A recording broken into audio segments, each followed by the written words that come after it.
Good morning. Off on our morning coffee walk.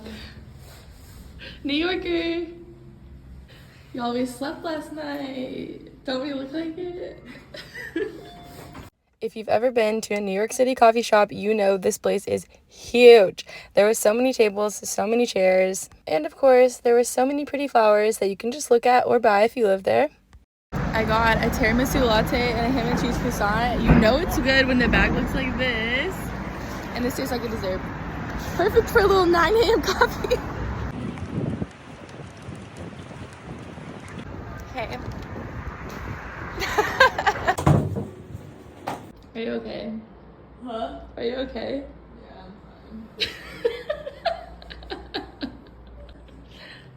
What was that? I just want my sewing machine. I just want to sew on it.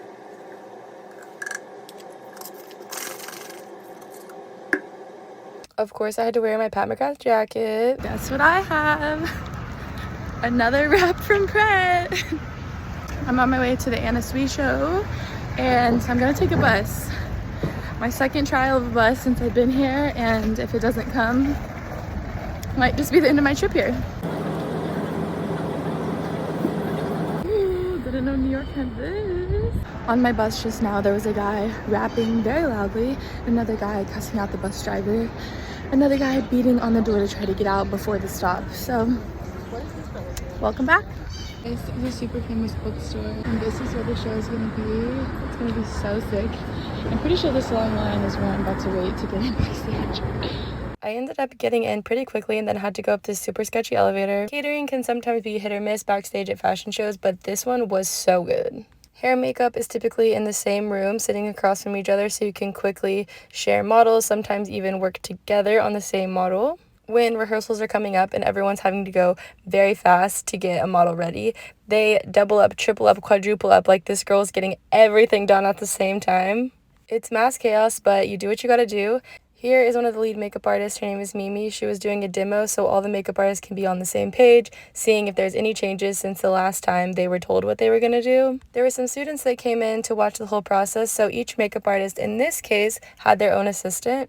And here's Anna looking at all the looks, making sure everything is up to her standards. Sometimes the designers will oversee these things, and sometimes they just give up all control to the hair and makeup people. I'm now obsessed with all of her perfume. And then Pat came through and checked all the looks. Here is our social team following her around, getting all the content. Seriously, if you watch their videos, they're the coolest, the best. They edit like insane. I wish I could do what they do. Pat is very hands-on in this process because all in all, this does reflect back on her name. It's truly amazing to watch each makeup artist's work and how they use different techniques, different steps, but they all turn out looking cohesive and just stunning. It's also cool to see how whenever you see something on the runway, you immediately see it become a trend and everyone starts doing it. So now the fun part, the models got dressed and the whole look comes together. This model was the first one dressed, so everyone was obsessed with her, while other models were still rushing to get hair and makeup.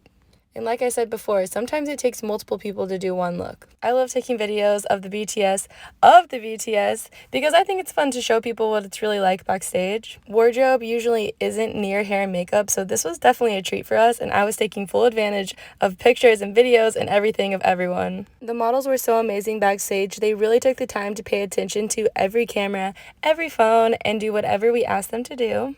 I was dying for this bag. I can't imagine hand beating this. Also, I'm so jealous of model skin. Like, it's so flawless and beautiful. There was actually a lot of time between them getting dressed and the show starting, so photographers were taking full advantage of this. And me too. I was running around like a crazy person. Here's Anna doing little detail final touches. And usually there's a lot of magazine people backstage, and they're always trying to get the models to say, "Hi, I'm here with so-and-so magazine backstage at the Nyfw show."